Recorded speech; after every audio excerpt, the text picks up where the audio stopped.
mentality to this. They can start drafting for pickoff. They can start drafting for like these just quick jumps and skirmishes and try to really rattle complexity in the early game. No, complexity can't make this a pub. That's exactly that's exactly right, and that's kind of why I was looking forward to playing this tournament for this particular team. That you've got teams in the field that are going to play you very differently.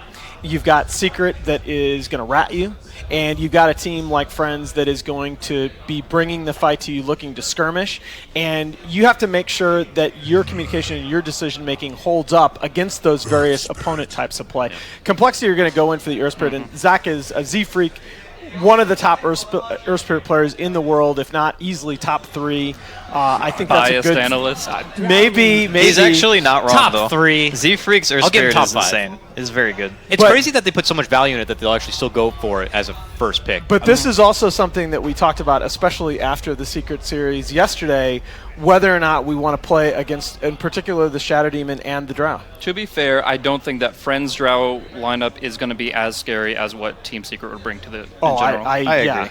I mean, obviously, Secret were playing much better than I think what Friends showed in their first match the other day. So, but just in terms of mentality as well, like we talked about it yesterday, where when they had the Drow Ranger lineup, suddenly they had this huge compulsion to 5-man, and then they kind of split up, and they only found a few okay, like have 50-50 engagements. Now, Secret is a team that can really make use of their cooldowns, make use of their teamfight abilities, and coordinate well enough to really press an early advantage and take tower after tower, take fight after fight. I feel like the Drow Ranger is kind of hedging Friends into a funnel that they're not really optimal at. And I guarantee you right now that the discussion among coL is do we go back to that Beastmaster again? Sure. Because that was a hero that we really had so much trouble getting a lot out of in the games yesterday. The laning matchups were problematic with Secret coming back with the Tidehunter pick. So I think coL are deciding now whether we want to stick to our guns or introduce a little bit of variation. What about like just a simple Wyvern grab instead if you want to pass on the Beastmaster? Do you think the Drow is worth? I think Beast would be banned in the second phase, and Wyvern is much less likely. Less likely? Okay. I'd actually kind of like to see either a Wyvern or an Axe here. It's hard to go both supports in the opener, though. Just as a general statement in these kinds of drafts. Although that's exactly what Secret did yesterday. Oh, yeah, remember they opening ET Shadow Demon. They have in the no second shame. game. Yeah, they're like, here's our the difference is ET and Shadow Demon are so flexible in where they can play offensively, defensively, where on the map. I feel like you're going for a Wyvern Earth Spirit. The only wild card is where Z-Freak hits, and you just prep for that. Whereas the Wyvern is very guaranteed going to be zoning on the safe lane. Like, it's just one of those things where you don't get as much counterplay if you're drafting it later. Whereas the Elder Titan is a hero that can counter half the cores in the pool to an extent. Yeah. So it's just a different mentality, but I like the Axe here. Yeah, no, this is a philosophy that the team, and even going back last year, even Fly has espoused for a very long time, that when you get a Radiant side safe laner like a Drow Ranger, the best thing that you can possibly have going against that is just lane shove.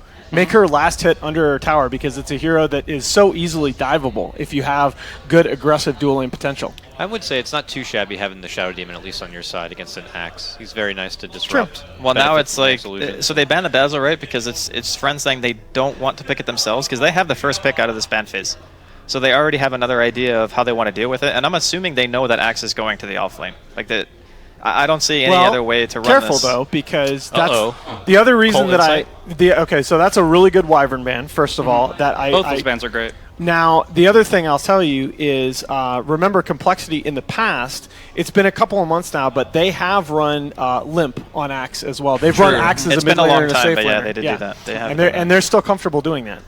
How's the Morphling for complexity? Do you think Hanskin could maybe pick that up? The timing of Morphling is really hard to utilize, I think, against a Drow strat. So you have that really awkward stage where you don't really do enough damage and you can't really fight that well yet, and you need like a second item. And I don't feel like they're going to have that time, because right now Friends, like their draft, I think, is much more flexible to complexities, because they can put Drow mid, they can put Drow safe lane, the Shadow Demon can make rotations, but they're already showing really strong lanes no matter what. Whereas complexity, Axe is a volatile pick. He can either own or he can just completely fall flat depending on how his laning phase goes. So. I think the volatility of Axe is a little bit less now that you have the option to Iron Talon jungle. That hero is actually a really good Iron Talon jungle. He can jungle extremely fast, that's true. And maybe complexity are more okay with just, saying, all right, we're going to sack the lanes, and we're just going to try to get a faster blink on the Axe to maybe make something happen during the mid game. And with the Crystal Maiden pickup, maybe that's more in line with what they want to do, because I don't really see the CM making too much happen on her own. Like maybe a Z-Free can get a nice couple of roll-ins. They could maybe get a kill on somebody, but... Now, I will... Oh, okay. buddy. Now, this is something I was wondering if we would go back to against the Drow strat. The Brood Mother, Chessie actually plays a really, really strong Brood. I'm wondering here, though, there's a weird stat that I kind of don't know what to make of. Wisp actually has a really bad second phase win rate. When Wisp is picked in the second phase, win rate's below 40%. So I'm not quite sure what to make about that. I think there's a lot of teams that try to use IO as a get-out-of-jail-free card, use them reactively for the relocate tether against maybe a lasso or something that just puts a hero in a bad position. Sure, the Drow gets called, then you can bail him out, but a lot of teams tend to overdraft and overreact to certain threats, and if you're picking up a second phase Wisp in a defensive fashion, you're not playing a Wisp game. You're playing a Venge game that swaps them out. So I feel like it's just generally speaking, if you look at across the board how all the teams use Wisp, if you're not prioritizing the Wisp, you're going to be using him in a subpar fashion. So this is a little bit, again, with the Viper left in the pool, as we talked about in the previous series, the TA pick is a little bit risky. But again, coL is, their philosophy to TA is more that if we can bring pressure on both side lanes, that we can get away picking TA even if the mid matchup isn't ideal. And I think with the first 4 heroes of the draft, we're very well positioned to do that. Shadow Demon should just sit mid this entire game. Like he's not going to be able to do enough to the Broodmother, so just go up against the TA Disruptor, break Refraction, and try to levy that mid matchup is pretty much the best thing you can do. And this also makes it likely. I really didn't like yesterday that they put G on the Drow Ranger mid. G needs to be, in my opinion, on a playmaking, a snowball type hero. Well, I agree with that sentiment, but it was also the fact that they just sacked him. Like yeah, they didn't help him at all. Yeah. And I think that's maybe even a bigger mistake, because he's the kind of person where, sure, if he's an impact hero, he's going to have, influence over the game. But if you just leave him alone and he's playing Dro and he just gets ran at, like, you can't expect any player to make a good situation out of that. So I'm kind of wondering if they still want to do that this game. They're definitely thinking about it. Bristle? I don't think... Yeah, Legion Bristle is your basic Brood answers. Yeah, Bristle's good. I think Bristle might be better than Legion this game. Yeah, I'd say so. There's definitely Frostbite and stuff like that. But there's actually no save, so maybe Legion's still okay. It's not bad. Yeah, the problem with it is that if you really aren't, again, maybe Drow is just that good, and we've seen yesterday Fnatic draft Drow without any classic counters, but this I like just because you got to take advantage of the Drow aura somehow, right? Yeah, and I think they might just give that to G, because it's I think so too. A bit more of a flexible hero for him. It's not just a static sit in your lane and hit creeps kind of thing. At the same time, though, this is a pretty, assuming it is TA against the Mirana mid, I think that's a fine matchup for TA. Yeah, they actually, I think they have automatically won 2 lanes here. I mean, the Broodmother and the TA have so much potential to win this out unless No Fear just does some amazing things on the Shadow Demon. But in general, I think the Friends have to really focus on their first item spike. When they get the Aghanim Scepter on the Mirana and they can deal with the spiders conveniently, where while the Blink Dagger's up on Yoku and he can make his jumps, that's when Friends need to start really playing to win, rather than the laning phase, which is pretty much automatically going to coL. Okay, so Blaze, what do you think here? I think that compLexity, they've drafted really well for their lanes. The Broodmother pick has only pseudo-answered. I think it's going to be a really good Brood game, and I think that compLexity are going to have a great time. Now, biased analyst, I have to go with my boys' call, but we will hand it off right now to Dakota and Draskel. D&D, take it away. D&D. Hey, Draskel. So we're getting ready to hop into game number 1 of our Friends vs. compLexity series. I got to hear what your takes on it. For me, at least, both of these lineups, they seem all good and fun. Both have a chance of potentially falling off a bit. But I have to default back to the fact that coL is a team. They are a team. So, but I feel like these types of lineups that compLexity have are very lane-driven. Like we talked about, like the Brood has to win her lane, the TA has to win her lane as well. And I think that, Limp and Chessie are the types of players who can definitely do that. But if they don't, and the Slardar manages to get a lot because, they're going to be putting that Brood bottom, is the CM and the Earth Spirit going to make much happen top? We can already see the aggressive warding here coming out from coL, so they are going to be trying to keep an eye on that Slardar during the early game, because that, to me, is going to be the game's true X factor. It's not just about the timings of the rest of Friends lineup. It's if the Slardar has a good early game and can get a Blink Dagger, he can cause a lot of issues for compLexity's lineup. We'll have to see here how fragile compLexity's laning phase could actually be or not. Looks like they'll add a lot of pressure towards the top rune, and we'll have to also keep tabs with Friends and how they're going to look to deal with this Broodmother. I imagine some sentries are going to be in hand, but they're going to not allow her to kind of get to that quick level 3, get that quick cell ring, and the next thing you know, friends just lose their jungle altogether, and you have very few outs on any sort of catch-up farm if things do go a bit south in the laning stage. Suddenly, oh dear. Z-Freak appears, rolls in, looks to go for Yoku. He gets off a crush, but he is surrounded by 4 freaking people, and they're going to save the first blood for Z-Freak. He's going to pick that one up, and a hot start for compLexity already. Yeah, good stuff. I'm not really sure why Yoku decided to go for that rune. No clue. I mean, I suppose it's a little bit of a weird direction to get engaged on, because Z-Freak rolled in from the high ground on the other side of him, so maybe he just wasn't expecting him to be in that position that quickly. But still, you kind of have to go under the assumption that you're not going to get that for free, or you might not even get it at all. So not the greatest start for the hero that I emphasize, you know, having a pretty good game. Solid early caster curse coming out from him. Yeah. So well played there. Back at bottom, there's no fear. He does have the sentry already down in the woods. Jesse's going to be walking right over it here, so it is going to be pinged out, and we'll just have to see if friends are going to look to try to find a way to smoke out the Brood. Hi, how's it going right there? They spot him, and Jesse's forced to head more south. Turns a bit awkward for the supports here, but anything to kind of keep him out and away from the creeps. I suppose, but it's still committing 2 supports to stop the Brood from getting EXP. It's not really efficient. He's going to keep breaking the trees and just try to deforest, I guess, the entire area just so they can find Jesse, and it might actually work, because he's not getting any experience right now, which means he won't be 2. And he doesn't have a TP scroll either, so he's going to be down here for a while. I don't mean to draw all the way back to the draft, but was Timbersaw banned out? What was a Timber pick at the end against the Axe against the... I actually don't think he was banned. Man, it was just interesting. Oh, mid lane. Almost solo dies there. Looks like Limp will be able to make some space, gets the salve up, and it's G who will be hit pretty hard there at the end. But I mean, for the first few levels, Tia should be fairly heavily favored in this matchup, because you can't really break through refraction that well. And you can't use Starstorm in any other way than just to clear the creep wave. And even if you land an arrow, again, if Limp Refraction's fast enough, you're not going to be able to get a reliable kill. And for what it looks like with both those supports hanging around the bottom lane, dealing with the Brood, it's Mirana on her own. So if she lands that arrow, it's on her to kind of make it work. Well, I mean, I'm looking at the minimap. The Brood is still shoved in that corner, so I guess it's okay for friends to make sure he's got nowhere really to go. He is just in his... Just don't come out from there. It's my safe place right now. I'm not leaving here, ever. Eventually the creeps will come forward, and he'll be able to worm his way out. They can only hold it for so long because, you know, you have problems happening here on the other side of the globe. It looks like Axe is kind of able to do his own business here. Favors the one-on-one matchup against the Slardar, I would imagine, a bit. Yeah. Slardar can't hold his own, but he was first-blooded. Yeah, I think that the supports are really going to struggle in this game for friends because they're not naturally good against Brood. Obviously, that's why compLexity picked it in the first place. But a lot of the time on Shadow Demon, you want a disruption partner to play bit greedy Z-Freak. He's going the wrong way. But yeah, yeah, as you mentioned, he has the roll, and there's no easy way for them to block him unless they disrupt him now and then try to walk in front of him. But he'll take the initiative and blocking him out with a boulder smash. Get the hell away. And we'll walk all the way up and around. But you know, I was surprised. compLexity, you know, is one of those teams that are still very quick to make sure they grab that Earth Spirit for themselves. Obviously, as mentioned, Z-Freak loves to play it. He's very good on the hero. But we always have to question like just where the hero is now in this meta. There's not a lot of easy targets. You know, a lot of strength cores are more popular now. But there is a Mirana, and if he goes for the early grip and wants to go for a silence, maybe they could set something up. But he actually favored the 2-1-0 build, so he just favors more burst of damage.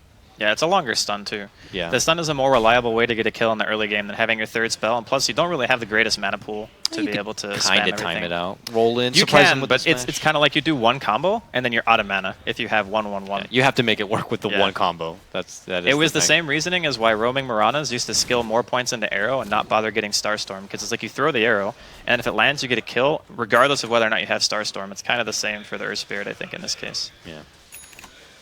Sure, put some value into it later, but as mentioned, even if it's a Mirana and you don't have a silence, you'll leap away potentially. TPs will probably rotate in. It's not going to be too easy of a target. It looks like he changed course to go up to the top lane. Bottom lane, though, it's Jesse's back in the lane. His Broodmother's built up some farm, level 3 now, so just making those many little 8-legged baby steps into the laning phase. Yeah, everything's pretty much going as expected, and oh god, Yoku, you are so dead. Yeah, they just roll on forward. They even got Handskin involved with this one. Yoku will be able to get off the crush, but your Slardar, who, you know, we're hoping to be able to succeed if you're a fan of Friends to get the early Blink Dagger, has been taken down another peg. I wonder if it's worth it for Yoku to have just tried to rotate bottom and kill the Brood. Because like if they disrupt, for example, and they have a dust and they just get a crush, they should be able to kill Jesse, I think, with that many heroes. And sometimes it's not about what you can get out of your lane, because clearly, if you're going up against the Axe, the Slardar is not going to be in an advantage lane at all. And it's not like he was getting a whole heck of a lot. Like right now he has 8 CS. It doesn't really seem like it's worth it for him to be there right now. And I mean, he died for a tower that's like, who cares about that tower? That tower doesn't really do anything for you. Yeah. coL is getting that first tower takedown, though, against this Drow lineup. But, Friends are still getting a lot, at least for the Drow, 33 and 8 CS for her. She hangs around that bottom lane. But we'll have to see what Friends are going to be looking to do with it, because it's obvious that coL are being a bit more proactive for the time being. But, is there a point when Friends really need to consider ramping it up? I imagine it can't be all the way until Slardar gets his Blink Dagger. I mean, honestly, that's the biggest power spike they have outside of, obviously, G getting level 4 Starstorm, and you getting, like, Relocate, or Shadow Demon maybe getting Demonic Purge. Oh, God, why are you here, Yoku? He walks into trouble. He gets frozen up, hit with the Boulder Smash, and dumped off with his ugly Slardar head, which we hope Valve changes in the near future. He goes down, and it's now 0-4 advantage Yeah, they coL. lost the Shadow Demon as well to the Brood. That's no bueno. Yeah, this is, again, obviously compLexity, we're going to have the superior lanes. There was never really any question about that, but Yoku, even going back to yesterday, he doesn't really feel like he's playing his best. Because back when he played offlane originally, before they switched him up on DP to play something else, I always felt like he was a really strong offlaner. So Arrow's going to connect here, but not really much to follow it. Just a hate arrow. Yeah. I don't know, I just feel like Yoku's not really feeling himself lately. It's a bit unfortunate. Yeah. Really hit his stride during his Empire run when he originally was making his strong waves in the off lane. Then, as you mentioned, they switched it up to Virtus Pro, or he was, I think it was said he wanted to do core. He likes playing the core position, or at least the carry position, so they put him on the 1. But, based on results, stats, numbers, and such, it was pretty obvious that Yoku's natural position was in the off lane. And he was hitting huge strides there in the back end of Virtus Pro's life. But yeah, with this new team, who really knows what the motivation is for him. But for now, bottom lane, disruption setup. They're taking a bit of your advice. Can they burst down Chessie? Yes, they can. It's going to be Friends who finally get themselves on the board, and they'll try to go for more here. Beautiful 4-man Boulder Smash from Z-Freak, but it's just delaying the inevitable, as he will also go down, and Friends quickly string together 2 kills in the bottom lane. Yeah, that's one of the bigger reasons why I figured, the Slardar hits level 3 or 4 maybe. He could even have started jungle, and I wouldn't have thought it was too bad this game. Because the CM is probably not going to rotate. Z-Freak's going to be the only moving part here. The Axe is going to farm safe lane. Maybe the CM jungles too. But as long as you get a level or 2 and you have a Shadow Demon on your team, I think you need to make more use of that combo while you have it. Especially since... Okay, is he dead again? Deep roll in, connects with the grip. Can he find the Boulder Smash? No, he cannot. Guesses south, but that's not going to be the connection. Turnaround smash. There are no TPs though. Pokes him a bit here, but yeah, as mentioned, no TPs. It looks like there's some funny business happening here in the bottom lane. No Fear very low, trying to run away. Not going to be able to make it out. Looks like Crystal Main will be able to get the last hit on that one. And compLexity look to make their move, but Friends are already on the way out. 5-2. Swindle's got his Vanguard Tranquils already. It's not even 8 minutes into the game. Yeah, I mean, he's getting big. He had a super free farm lane, and they have an Ancient stack as well for Limp. Wonderful. And they even already had the Sentry already down. Yeah, this is really nice timing too, because if they need to, the Axe can come back and tank it for him, and he can just kill it. Or they can just go for like another stack on top of what they already have and just get even more out of it. Oh no, he misses because the ward's down. Okay. Does Friends do something about this? Can they do something about this, or are they forced Contesting to sit and that watch? pole is pretty hard to do, because you're walking through a choke point, and you have to hope that they don't have any detection down in the area, because Moonlight Shadow is the best way of starting a fight right now. Yeah. So maybe if they had a good Mirana ulti to contest the stack, it's possible. But I think they're feeling a little bit too scared to make that kind of rotation, because their laning phase has not gone well. Is this from what I hear, from a lot of people, why Dire have that little bit more of advantage? It feels like the Ancient spot is just a bit more safe on the Dire side than it is on Radiant. It is harder to contest, I think, because the way that you have to funnel up that hill, and there's a second high ground that you can kind of stand on behind the Ancients to get into a better position for some of your heroes. Yeah. So it's definitely tough, but they're trying to counter pressure a bit. They're grouped up here. Z-Freak's got an invis. He's not level 6 though.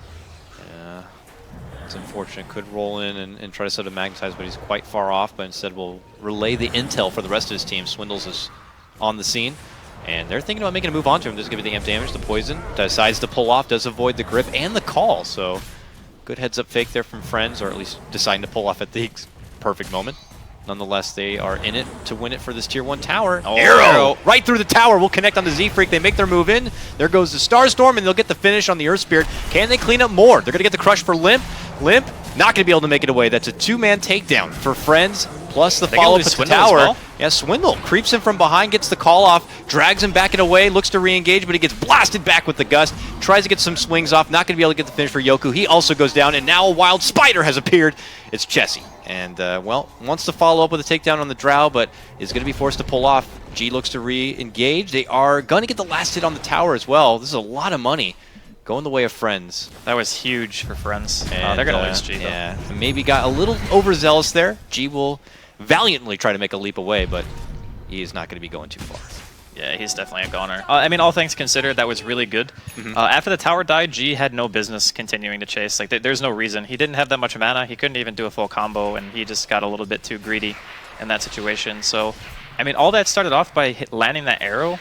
I mean, in hindsight, it would have been much better for compLexity to just back off and just let Z-Freak die, maybe sack the tower. Yeah, but Swindle the thing is, coming in where it was kind of they have Chessie there as well. So the Brood comes mid to try to help defend a tier 1 tower. I feel like in these types of games, prior to the Wisp having relocate and no Blink Dagger on Slardar, you are completely free to just crush your lane. Yeah. Like, you just go bottom, you hit the tier 2, you force Friends to react to you. Because if you're playing reactionary Dota against what Friends are trying to do, you're going to eventually get pulled apart, especially during that mid game once those items start coming out. So I'm a little bit concerned that compLexity are maybe playing the lineup not the way that it's meant to be played, but reacting too much to what Friends are doing. Can I see? Yeah, what does Chessie have? I was trying to see. Maybe he has already inklings of an early fighting build-up or something, but... yeah. He's going, I think, for the Echo Saber. He's got the mask in his inventory on top of the Soul Ring. That seems to be like the build now.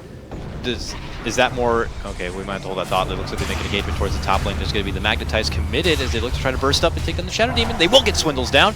And now with the Magnetize out and recharging, this could be a little trouble for Friends, but Friends are going to get the first 2 takedown there. Relocate back to the base to save him, but they are going to lose the Wisp on the last tick of Magnetize, it looks like. So nice little return fire from compLexity, but an engagement where Friends come out on top. I mean, Joker's going to have his blink before Swindles, and that's really bad. Yeah. Like, granted, he went for the Vanguard first. The Slardar is making huge recoveries based on his movement. Like, they're playing together as a team. They're creating chaos on the map, which is what we said they need to do against a team like compLexity. And, for the time being, they're definitely making it happen. Yeah, coL can't get sucked into that kind of game where they just want to play scrappy Dota in the mid lane. They need to, as mentioned before, remember the purpose of their draft and split apart the map and force Friends to be split up and not allow them to kind of do that divide Dota that we like to see from them. I mean, it's tough, though. I mean, once you start losing a little bit, you get into this mentality where you're like, we have to stop them from taking objectives away from us. But at the same time, Brood's not built to be able to walk into a team fight with a Soul Ring and Phase Boots and have a large impact. You know, you need to get items. Like, your whole purpose is to eat the map and make the enemy team come down there and address you directly. Oh, he's going Orchid. Okay, he's not going for the Echo Saber. Or no, he still could be buying Echo because it takes Oblivion Staff. Yes, he already has the Sobi mask there, so he's good to go. Yeah, because I don't really see any super value out of going the Orchid in this game. So I imagine more of that fighting kind of a build in order for Chessie there in the bottom lane. But it looks like they're hunting the Brood for sure. This is the Blink debut now for Yoku on Friends as they smoke and run their way towards this bottom lane. Are they going to be able to get the catch? Lone Handskin, but it looks like they spotted out Z-Freak in the river.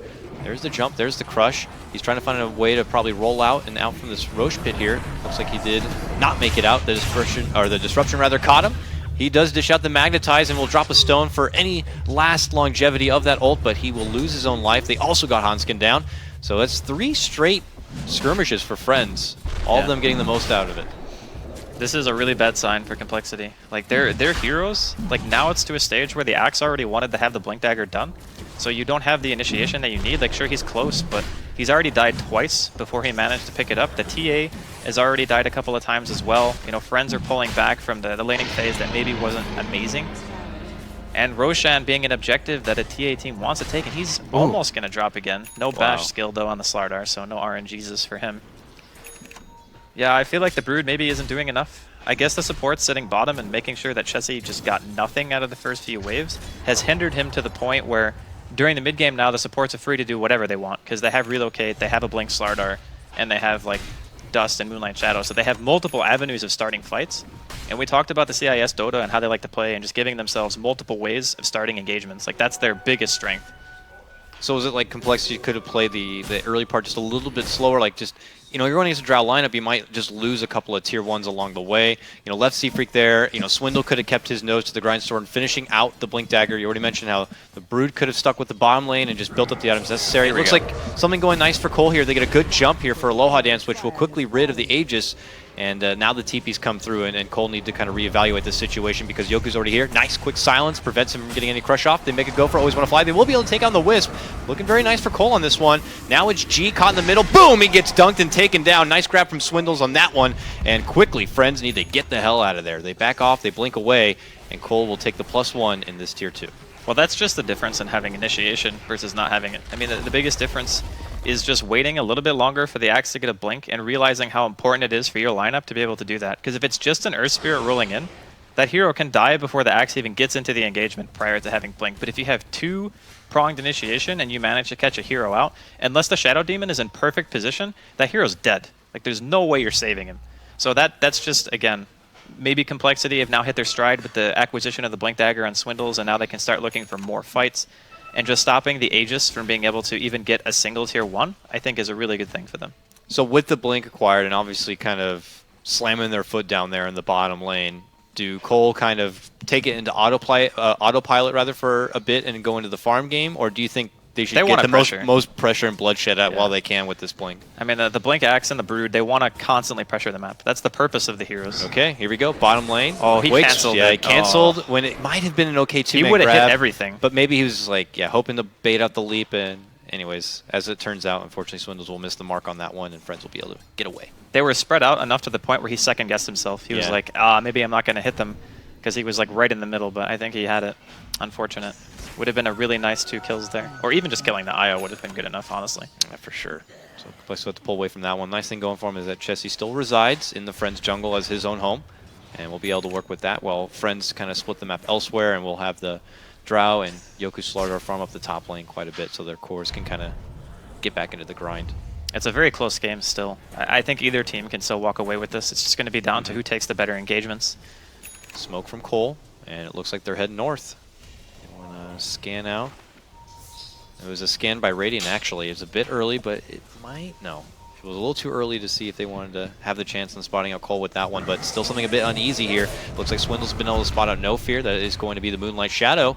Could end up saving him if they don't have the vision here. Always want to fly, committing in deep with G. Very deep, right into the coL army right now, and that's going to be the unleash of the Magnetize. Aloha Dance is going to get the first kill, and they quickly bring down 2 from coL here. Limp decides to stand and fight, but it's only going to be to his own demise. It's a 1 for 3, make it a 1 for 4, as Yoku's going to be able to get the last little grab right there, taking down Z-Freak. Friends also going to get down Chessie. A 5-man wipe Draskell, and that was coL's smoke gank to the top lane. I don't know why the Brood is even there, honestly. Like, Still should be bottom being a Brood, yeah? Yeah, so this is the mentality that Friends are adopting, right? They're saying, okay, since we know that you guys have a Brood, most times we should be able to outmaneuver you, get to the fight faster, and just crush you 4v5. That's basically what happened, because Chessie wasn't really into the fight until the very last second, and he was basically just an extra kill. Like, he didn't really contribute anything. So in that game, the best thing that you can do is make it so Friends can't just take free objectives and farm your side of the map after the fight, which is why you need to be somewhere else on the map causing pressure. If you're not pressuring his Brood, you're not playing Brood. You should give him another hero. Like, why is he there? Spider just doesn't have the time to be somewhere and make a web and a home for himself. Or for right now, it just feels like I want to put on my Spider boxing gloves and be a part of the action, but unfortunately, he just becomes a little too late and ends up handing over a bit more here to Friends. But coL back in action now, looking to make a bit of a recovery play here. But Chessie is not having any of it because there's a lot of pressure from Friends already now heading to this bottom. They'd love to clear out what looks like this tier 1, and that could make options like Roche a bit easier for them. And both teams take Roche extremely fast, so it's just a matter of who wins the engagement around the pit. It looks like compLexity are going to be emphasizing going for one more fight here. They already have a very low Shadow Demon on the side of Friends too, so this could be a bit tricky if they continue to fight. Or, you know, pressure the tower. Or use him as bait. We'll see. Arrow is going to be off the mark there by G. No Fear just like dangling himself in front. Oh man, he knew it. He knew it too. He's like, you're gonna come in, boom, instant disruption. We're gonna turn it right onto you, Swindle. And he may have just bit off a little bit more he could chew. Swindle is set to go down, but there is a bit of a response play here as Chessie does commit in deep. We'll be able to finish off No Fear, and they get 2 others. Magnetize is gonna be unleashed, and suddenly it's compLexity getting the upper hand on this one. Yoku tries desperately to hop over the mountain and up above. He's deep in the enemy side, and he will get slashed on down with the last hit of TA. And right the other way, it's a Friends 5-man wipe Draskell. That was such a nice way to engage, though. Like, it looked a little bit awkward at first because he precast a disruption on Swindles, and then he goes in and just gets instantly taken out of the fight. But the thing is, Limp had a really nice flank in the backline and killed G really early on. Like, taking out the Aghanim's Mirana in the beginning of the fight takes away so much of Friends' damage that they just couldn't compete with the right-click DPS of compLexity on top of the Magnetize. At that point, the fight's already just, we're so far behind in damage that we cannot possibly win. So that was one of the few engagements that compLexity took where it looked weird, but it worked out very well. Yeah, and being able to isolate and take out a power hitter like G certainly made things a lot easier for the second round of that fight. And compLexity with their upper hand, they're not going to be able to follow up with any sort of objective game. Swindles heads right back into the farm game, as he does already have his Crimson Guard complete, as we know, very nice to have against this Drow lineup. But more of coL just kind of getting into preparation mode, not looking to advance towards the tier 2s quite yet. I feel like, you know, Friends obviously getting wiped, losing a little bit of momentum there. And I'm not really sure, scaling-wise, compLexity, I suppose it's mainly the TA and the Axe that you really have to be worried about. But I feel like going into the later stages of the game, again, it's Friends' mobility as a lineup that I think might actually let them transition a little bit better than compLexity. So it's really good that they managed to take that fight so successfully and, you know, get objectives off of it, maybe continue to pressure the map a little bit. Because you can see, you know, Friends right now, they're going for a smoke. They're going to get spotted out by the ward. This is obviously not what you want. Yeah. But we'll see if they can make anything of it anyway. It would be pretty surprising for coL to get caught from this one here. They swing all the way up and over. This time they stack the Moonlight Shadow on top of the smoke, but because coL already saw the first initial smoke here, obviously they're going to posture up in a very defensive position and not look to kind of hand over any sort of freebies here to Friends while they're on the prowl.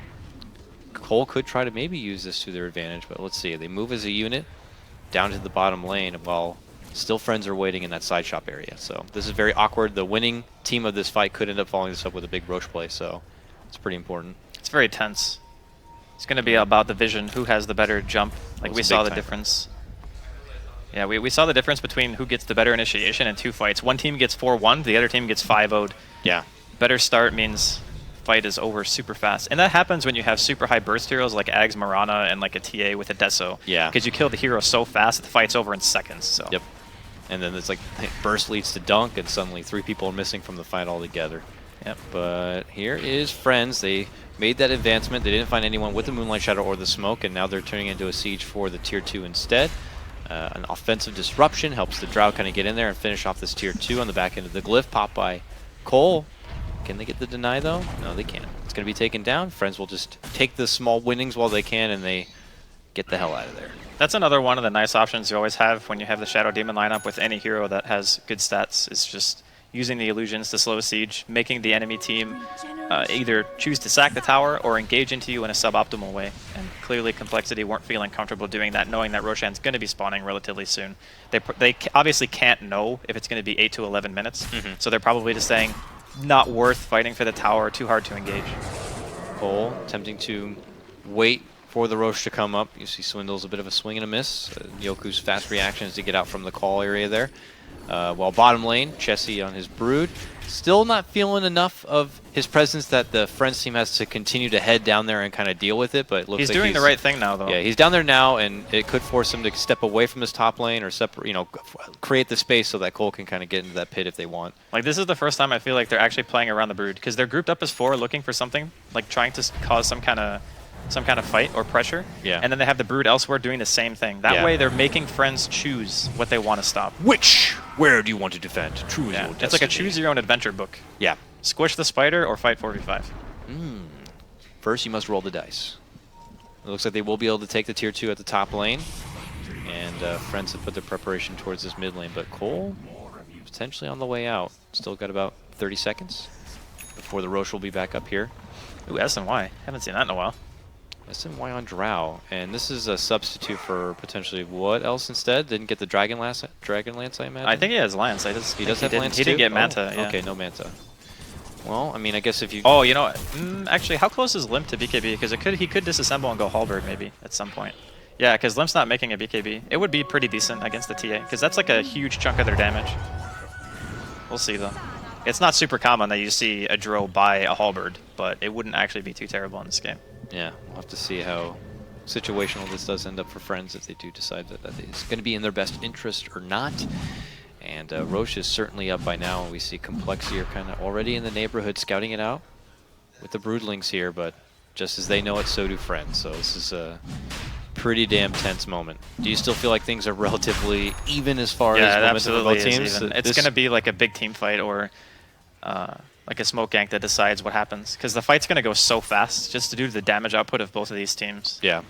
Heroes will get deleted right away here, and this could be a big tipping point for either team to kind of set the momentum. Maybe not even for just this game, but for this series. So we'll have to see. It's going to be an important one. And it looks like Friends are going to opt to try to do a little bit of a flank play potentially. They smoke, wrap, up and around. This is with a Moonlight Shadow as well. Limp, who was a little far outstretched from his friends, will be able to get nice and close. Meanwhile, up and above, we have Swindle. This is a really bad spot. He is okay. He's jungling away, but senses danger. Blinks is out, and he will be good. Very tense, but Friends will not be able to get the catch on anybody with this smoke movement. Yeah, the other thing too is not many heroes have buyback at this stage either. Like Limp bought his ultimate orb, so he's going to have the Manta relatively soon. Means there's pretty much no way getting back into the fight. Yeah. But I like what Friends are doing because they're slowly but surely forcing coL back into their base. And you always kind of want to be in that position when you know Roshan's on the table, that you're the one dictating the lane equilibrium. Right, Swindle is a call, but Wisp is there behind to do that. Was, I mean, was that necessary? I mean, playing it safe, you know. That is mega safe. They have no vision, at least in the base. I think they saw one hero walking across the map, and that was the TA. He touched you. We gotta go. Yeah. We're out of here. We don't have to take this. Oh, Chessie, you can't die here, dude. Chessie, though, who does not have a relocate, just gets like insta-blown up, and that might be enough for Friends to go, you know what, let's go into pit and make this work. Yeah, that's... No buyback for him either, so coL... How did that even happen? Like, he's just hanging around. Yoku's casually on the cliff and just amps the spider on the low ground? I guess so. Was he going for a solo kill? They see Swindles too. Swindles makes the early jump, and that's going to be the call. He tries to drag him out, but there is going to be a disruption to kind of cancel that one. And now the Gus flies. Aloha Dance unloads like a rifle, just shooting down Swindles. And now he looks to go for Z-Freak, but Z-Freak's already in her face. Blows her up with the help of the Magnetize and her friends. So it turns into a 3-for-2 split, but it's Limp who's the one left standing into the pit to finish the job that had been started. He will quickly take down the Roshan, take the Aegis, while Z-Freak takes the name of the Shadow Demon there. It is going to be compLexity who at the end of the day will be able to walk away the victors in this one, even starting out losing their Broodmother. Yeah, I mean, you can look at the damage done by the Magnetized Z-Freak during that fight. It was just insane. Limp got in really quick, managed to get a good burst on a couple of heroes. The CM ulti from Hanskin was also very nicely placed, killed Aloha Dance really early on inside of the team fight. And it looked, you know, not so bad for Friends. And it always seems like Swindles has to be the sacrificial lamb. Like, he goes in, eats a ton of damage, but it allows Limp to get in position. It allows the rest of the heroes to deal the DPS they need to get the important core kills. And this is the second time where the 2 damage dealers on Friends die very early on, and then all of a sudden compLexity can just run at you because you just don't have anything left.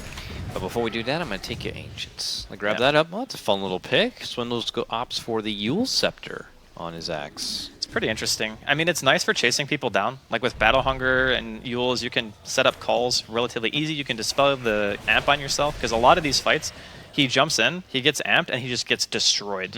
And he can't really do much else, because he doesn't have a 4-staff either. He decided to go Crimson instead. So I think it's an interesting choice. Usually you see things like Lotus, because Lotus does pretty much the same thing, but it gives you additional armor. The Yules is just a cheaper item, and it also gives you setup. I actually like the idea of the Lotus, now hearing about it here. It's super common pickup on Axe. Uh-oh. Axe, though, will self-fuels, but he ends up falling right back down to his own demise. Yeah. That's the one reason why you see Lotus instead of Yules, is because obviously he might have still been dead, but sometimes when you have to self-Yules to save, it's not actually saving you. It's just delaying the inevitable. Yeah. Where in another case, maybe you could self-Lotus and reflect that something else back at him. Z-Freak tries to go for a Boulder Smash. And that's the awkward part of it. Once you don't connect, he'll be able to easily shoot you down, but boom! That's Limp is here. DDTA. Yeah, and we saw him grab the DD earlier, and he just pretty much slams the face of Drow on that one, and we'll be able to get vengeance for a fallen support and, well, both the brothers who went down. Yeah, that was... They're playing so well around the TA. And this is one thing, too, that we talked about during the... or even before the draft. We were saying, you know... Jesus Christ. That was some money right there. That's a lot of stars falling down. That was some money. Wow. That was cool. Yeah, that was pretty cool to watch. But sorry, as you were. No, it's okay. I mean, I was pretty excited to see that, too. That's the dream when you're playing against a Brood, right? It's like sealing Halley's Comet or something. You get a juicy echo on the spiders, and you're just like, oh, 600 gold or something, and it feels good. It's very nice. But Limp is on a hero where I actually think that he can do a lot more this game than something like a Tiny could, you know? And that was just going back and saying, don't give him heroes that are so one-dimensional. Give him something where he can, you know, carry the game, help you secure Roshan, and make all these plays and still have carry potential. And I feel like TA is a really good fit for that kind of hero, so I'm glad to see compLexity put him on it. And I know he's played it in the past, but for this particular game, it's worked wonders. And what about the urgency here from coL? I mean, we mentioned briefly before about, you know, their late game scaling. It's pretty good. I mean, they're already building up pretty damn nice where TA hits like a truck. Broodmother's been off and on about being a pest in the side pushing, but for the others, you know, I know personally, like, unless you get an Ags or a Spirit, is not going to be very, very relevant in late game. He does have those utilities, but should coL be nervous about the way they kind of advance this game? Are they okay taking it a bit slower here? I say that, but Swindle's already made his move to try to get the finish here, and we'll be able to get the grab for the Shadow Demon, so a nice little support pickoff, but it looks like they are kind of taking the initiative to move forward and take tier 2. So. They definitely are. And on paper, sure, Friends might scale marginally better, and they have better ways of controlling the map, but that's assuming that they're ahead. And because of the Roshan fight going so poorly for them and compLexity kind of getting that boost of momentum, being able to push these lanes in, abuse your Brood a little bit more, then it doesn't really matter if on paper you scale better if you can't control the map during that time, because you're not effectively farming. You know, compLexity are constantly looking for something now, and this is the way that they absolutely need to be playing, and they're doing a great job. coL suddenly inside the base here. That TA, she can siege really, really well. Now about below half of its life, this tier 3 set to go down. What are Friends going to do to try to stop this push, if they could do anything at all? That's the tier 3 down. Rax is exposed. Limp going right to work here. There's going to be the jump crush, but the backstaff is going to be waiting to see. Lead in. Starstorm. G gets crushed. He is barely able to make it out on the back of a BKB, and he will be good. That was way too close for comfort, and coL go right back into work, doing the demo work. Trying to see if they can get these barracks down, but it looks like they've made the call to kind of pull off a bit here and wait for at least the next creep wave. He needs like a Shiva's or a Ghost Scepter or something. He's just getting blown up by Limp every time he goes in. Disruption. So Limp keeps doing his thing. Okay, there's a Purge, but it's all going to be just for that first life. Rax very close to going down. Oh man, Chessie. Whoa! Okay, she hits pretty hard, folks. We got to go. Limp goes down to drop, and suddenly it's Friends who go on the outbreak here. Oh my Moving God, out from outside the base, they're going to get the crush on Hanskin. They're going to take him down. They're looking for Swindle. This Drow just boom, boom, boom, boom, shoots them all down. Triple kill. Suddenly for Loa Dance. My God. She hits hard. I feel like a couple of times this game there have been points where Swindles has tried to initiate, and he like misses the initiation, and then it just goes real bad after that point for compLexity. Like, there's no other way to say it. Did you see how fast Chessie went down? That was crazy. Dude, he's just like, hey guys. He was dead instantly. But that's what we were saying, you know, that the heroes are going to die quickly in the fight, and compLexity don't have a natural save. They don't have a disruption. They don't have a, you know, they don't have Grave or anything like that. And yeah, Soul Catcher obviously being a huge reason why these heroes are dropping so fast in conjunction with Amp. So when you right-click and you have Amp and Soul Catcher, you're going to melt.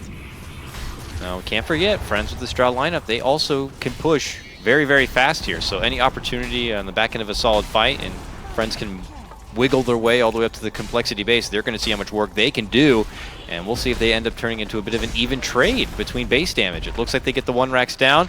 They're kind of hungry to get the other finished, but they don't want to overstay their welcome, so they quickly just jump out. Swindles tries to make his own jump in, but not going to be able to get the catch. Beautiful two-man catch with the boulder smash and the pull through, and now it's going to force Friends to go for their own re-engagement. They will be able to take down Z-Freak. Now they look, and they get down Chessie fast. Oh, this is going real south, real fast for compLexity. Hanskin desperate, dishes out the ultimate, but it gets quickly canceled down, and now they look back for Swindles. They all begin to crumble and fall. Draskell, no one from Friends is going to be going down, and they get right back into the base where they had started. Forget the Rax, we're going for the jugular, and they push in for tier 4s.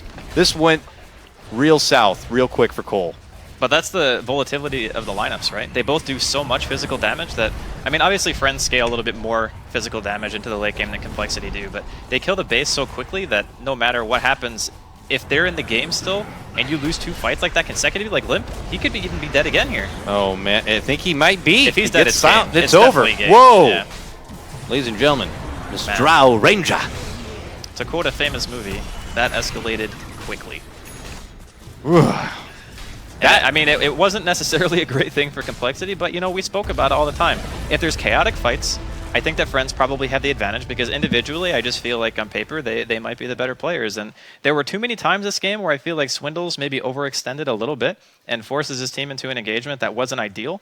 As soon as he misses that call on the high ground when he went for G, because G, like, blinks into Starstorm to, like, D-push, right? He misses that call. That's the opening for the rest of Friends to just be like, we're going. There's no call. We're going to go ham.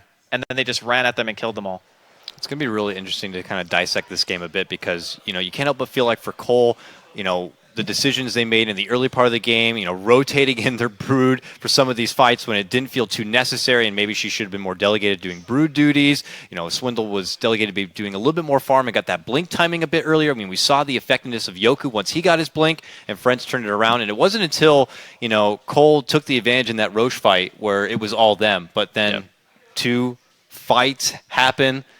coL go for, their siege into the top of Friends' base, and it looks really strong, but then one little slip up and 2 little slip ups, and suddenly here we are. Technically it was 2 in a row, and I think one of the other problems is as soon as that high ground push fails, your TA has no BKB. I don't think it would have necessarily done like a ton of good this game, but if you look at the Dro's itemization, she already had the MKB ready for when Limp's Butterfly was finished. And the BKB came out on the Slardar after that high ground push failed. So Yoku gets a fresh BKB as soon as they defend their high ground. It was just like a perfect timing. Yeah. Everything just seemed to click right away, and again, the damage scaling of Friends' lineup was ridiculous, so yeah. Good stuff. We'll come back to the panel to get their insight on this matchup, but before that, we'll go ahead and cut to a small break. When we return, we'll get ready for game number 2 of compLexity versus Friends. E-gaming bets. We accept bets on computer games online since 2011. Referral system for regular users and the first deposit bonus. Gaming devices store and the best choice of payment systems. Dota 2 and Hearthstone, Counter-Strike and StarCraft, World of Tanks and League of Legends. EGB.com. You know for sure who's going to win.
Welcome back to our panel, as this time the first phase draw works out and the former VP squad Friends take a 1-0 advantage in this lower bracket elimination series against compLexity.